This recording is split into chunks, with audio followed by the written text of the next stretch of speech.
Okay, dear students, in the previous class, we were discussing about the immunity and types of immunity. So I'm just brushing it up. Types of immunity can be the innate immunity and acquired immunity. Acquired immunity, again, it is of two types, the active acquired immunity and passive acquired immunity.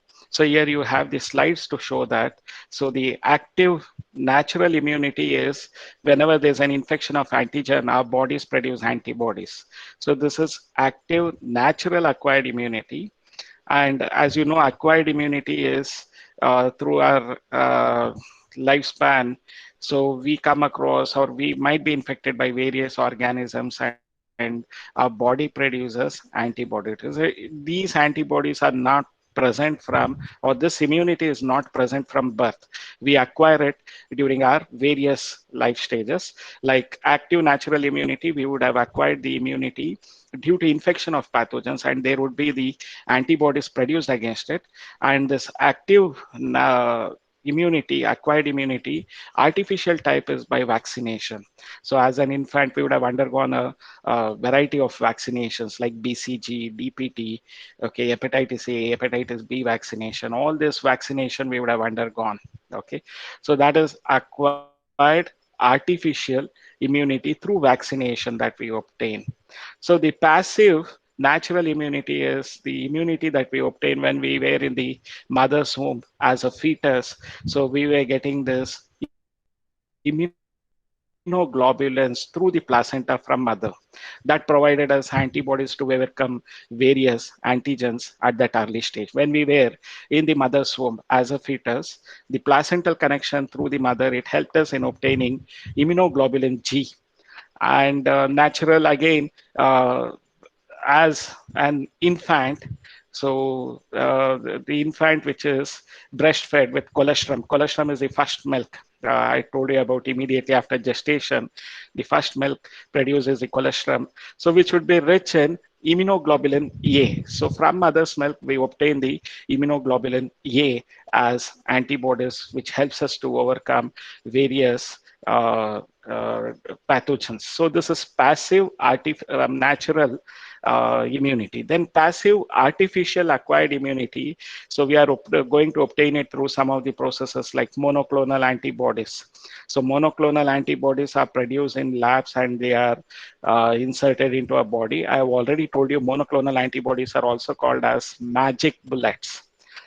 Okay, monoclonal antibodies are also called as magic bullets because they target only the disease cells or only the cancerous cells, not the normal cells. That is the reason they are called as magic bullets. And as the name indicates, monoclonal, there is only a single variety of antibody.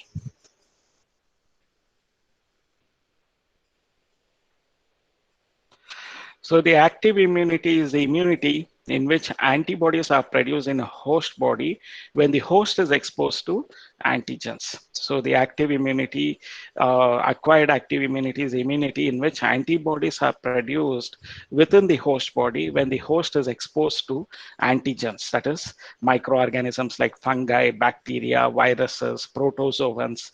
It can be living or dead microbes or other proteins. So our body produces antibodies against these antigens. So that is what is the acquired active immunity. It is a slow process. This active immunity is a slow process. If you want to have an immediate remedy for this pathogen, active immunity is a very slow process. It is produced by two ways. The active immunity is produced by two ways, the natural active immunity and artificial active immunity. So the acquired active immunity is of two types, natural active immunity and artificial passive immunity. So you just have to remember about it. In natural active immunity, it is developed during natural infection by microbes. So whenever we are having a natural infection by any of the microbes like bacteria, fungi, our body in response to this antigens or this pathogens, they produce antibodies. So this is called as natural active immunity. It is developed during the natural infection process by microorganism. Artificial active immunity, so it is developed by injecting microbes deliberately during immunization. So it is developed by injecting microbes deliberately, purposefully during the process of immunization.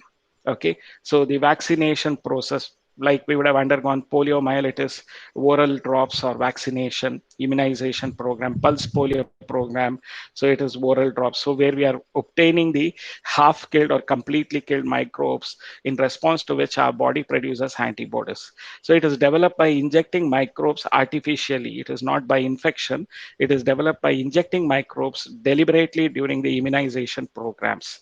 So all the vaccination comes under this category: artificial, active immunity, active acquired immunity.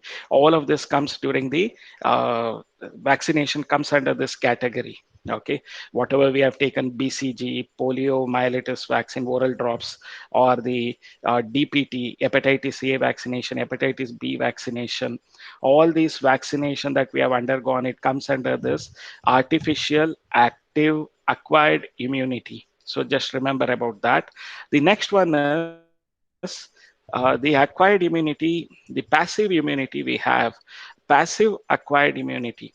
So as the name indicates, passive, so it is the ready-made antibodies. It is not that the host body is producing antibodies in response to antigens. It is ready-made antibodies which are directly given to the body. So the passive acquired immunity is the ready-made antibodies which are directly given to the body. So the types of it are natural passive immunity, natural passive acquired immunity. So we have under this natural passive acquired immunity. So within the mother's womb, as a fetus, from the placenta, we obtain from the mother through the placenta, we obtain this IgA, immunoglobulin A antibodies we are obtaining. IgA from mother through the placenta, the fetus obtains it. So the other natural passive immunity is the antibodies, immunoglobulin A is obtained in the first milk from the nursing mother, or the mother who has just undergone the gestation process. So that is having given birth to an young one. The first milk that is produced is called as colostrum. So in cow, the colostrum we call in Kannada as ginnu, isn't it? In all the mammals, the first milk produced is colostrum, which is rich in antibodies, especially human mother's milk is rich in immunoglobulin A in colostrum. So they are going to protect the infants. Okay, this passive immunity, natural passive acquired immunity, the antibodies, immunoglobulin A is obtained in colostrum through the mother's milk in colostrum, and it is taken up by the infants. So the artificial passive acquired immunity is by this anti-tetanus serum, ATS. So the artificial passive acquired immunity is through this anti-tetanus serum, ATS. So antiseptic injection, we also call it as. So the artificial acquired passive immunity is through this anti-tetanus serum, or ATS, what we call it as. So this is one example. Okay, so where the antibodies are directly injected into our body, especially whenever you have undergone injections to prevent the poisoning of wound or infection by tetanus, the doctors give you the anti-tetanus injection, or it is also called as antiseptic injection. Okay, so the artificial passive immunity, where we are directly obtaining the antibodies through and not the natural source, but through injections, that is like anti-tetanus injection. So we call that as artificial passive acquired immunity. Why is it acquired immunity? It is not present from our birth, it is acquired. And why is it passive immunity? Because there are antibodies, the ready-made antibodies are injected into our body. It is not that our host body is producing the antibodies in response to pathogen. If that was the case, we place it under active immunity. So in anti-tetanus serum injections, they are going to provide us the antiseptic injection, where the antibodies for anti-tetanus serum is present in this anti-tetanus serum. It is present and directly injected into our body. Since it is artificial process, we call it as artificial passive acquired immunity. Okay. So immunization, this is based on memory of the immune system. Okay, so immunization, acquired immunity, this is based on memory of the immune system. So the memory of the immune system is of two types. So the immunization, this is based on the memory of the immune system. So the immunization is of two types: active immunization, passive immunization. Okay, so active immunization and passive immunization. So this is based on memory of the immunization is based on the memory of the immune system. There are two types: active immunization, passive immunization. In active immunization, vaccines are provided wherein the host body has to produce antibodies, whereas in passive immunization, the ready-made antibodies are provided. So let us understand about this active immunization, which we also call it as vaccination. So in the father of vaccination is Edward Jenner. You should remember about it. Okay.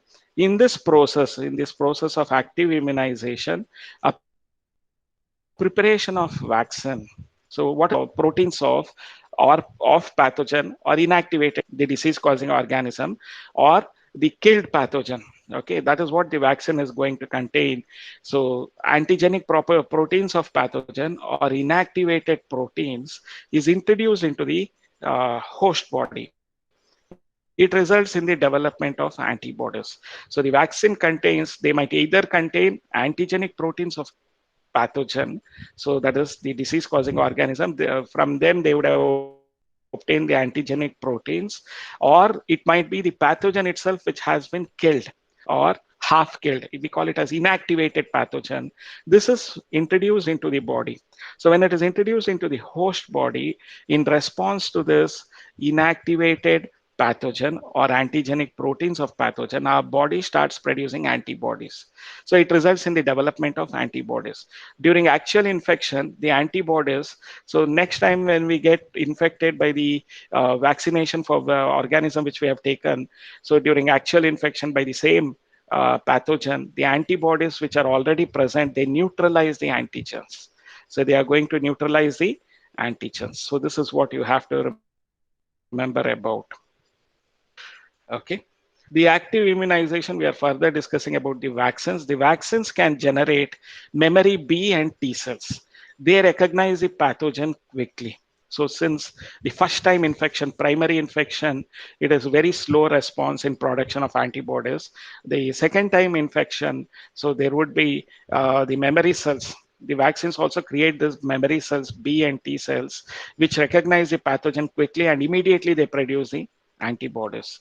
Okay, example for this vaccination where they generate memory B and T cells which recognize the pathogen quickly are polio vaccine, hepatitis B vaccine, DPT vaccine, etc. So these are all the things that you have to remember: polio vaccine, hepatitis B vaccine, DPT vaccine. They are all examples for vaccines which generate memory B and T cells. So vaccines are also produced using recombinant DNA technology. Example, hepatitis B vaccine produced from yeast. So it is through the recombinant DNA technology, which we'll be studying under the biotechnology chapter. Okay. So the passive immunization, here what we are doing is it is a direct injection of preformed antibodies or antitoxin. Direct injection. So the antibodies is already produced. It is ready-made antibodies or antitoxins. Like they might be antitoxins against the tetanus, snake venom, etc. So it is a direct injection of preformed antibodies or antitoxin. Okay, it is required for quick immune response. Example is snake bite. So the antibodies should be, antitoxin should be immediately available. Immunization against tetanus and snake venom.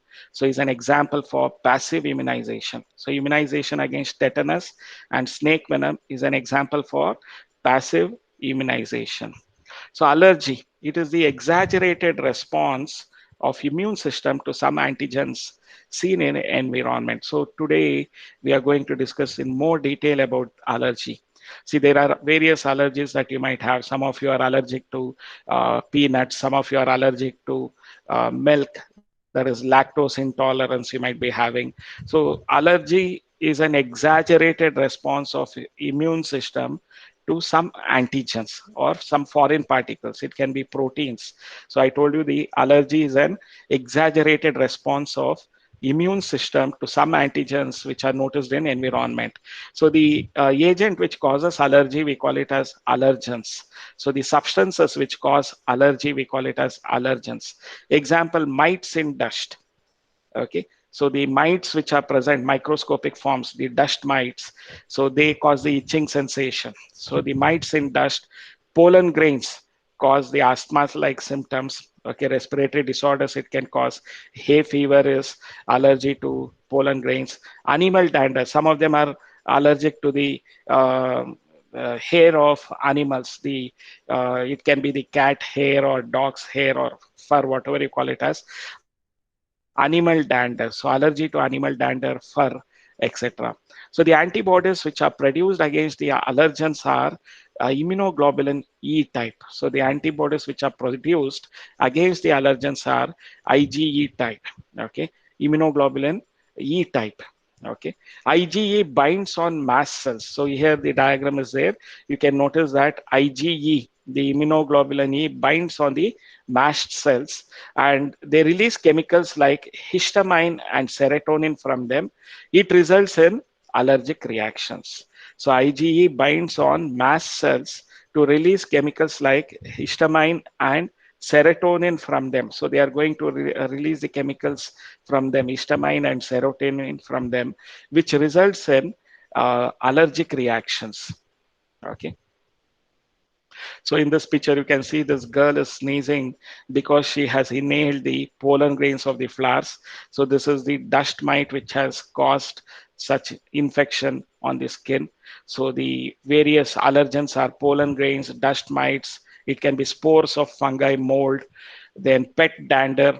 Okay, the dander from pets like cat, dogs, they might also cause allergy. So this is the diagram showing the reaction of allergen, the binding up of immunoglobulin E on the mast cells, and the mast cells producing histamine and the serotonin, which produces the allergic reactions.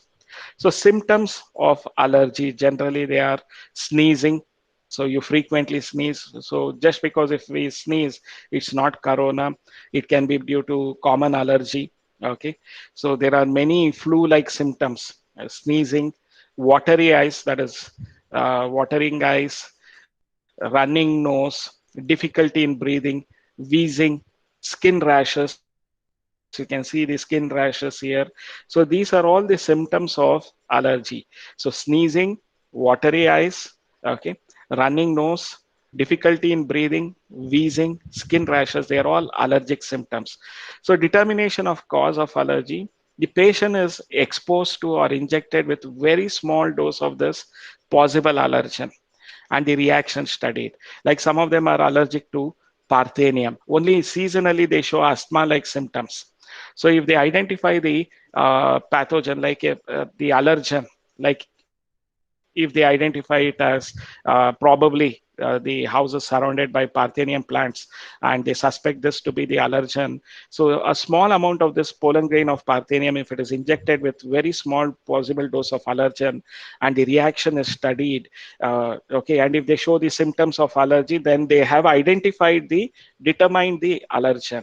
Okay, so determination of cause of allergy, the patient is exposed to or injected with very small doses of possible allergen, and the allergic reactions are studied for it. So treatment is drugs like antihistamine, adrenaline, and steroids. They quickly reduce the symptoms of allergy. So the drugs like, see, there is lethal allergens also, like some of them who have this peanut allergy, that is groundnut allergy, nut allergy they have. So it is life taking also if not immediately treated. So drugs like antihistamine are prescribed, or adrenaline drugs and steroids. They quickly reduce the symptoms of allergy. Asthma is a respiratory disease due to allergy. So modern day lifestyle results in lowering of immunity and more sensitivity to allergens.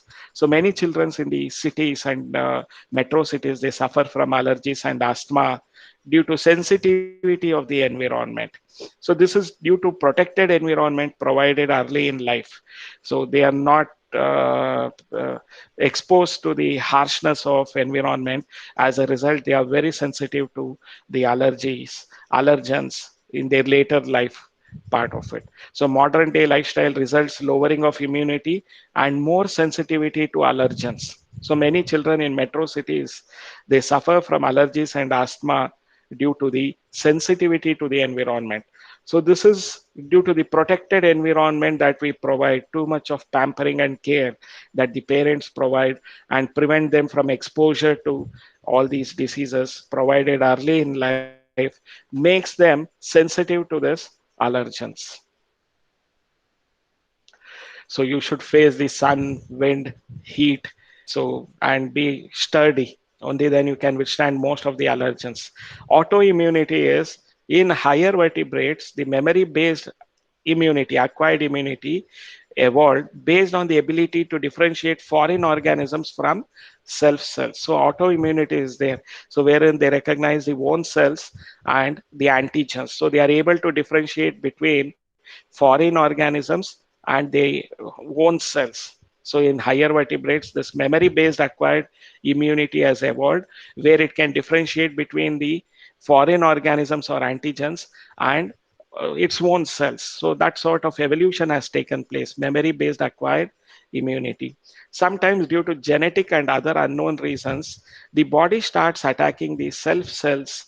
So it starts attacking its own cells, resulting in damage to the body. It is called autoimmune disease.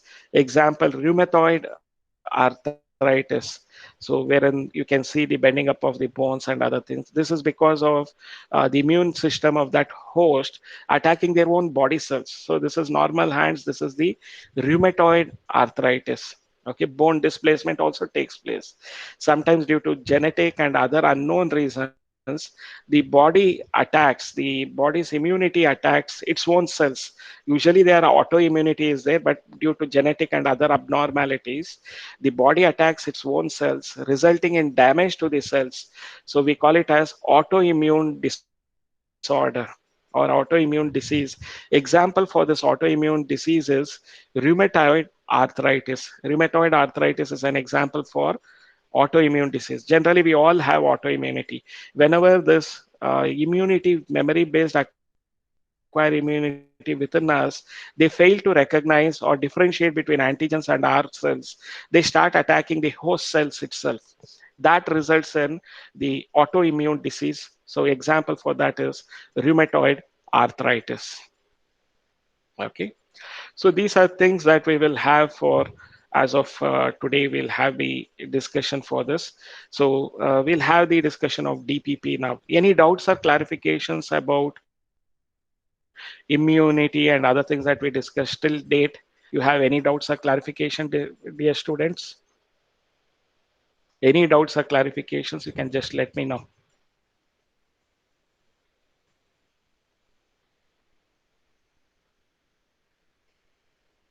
Any doubts or clarification? Okay, if not, what we will do is we'll get back to the uh, topic of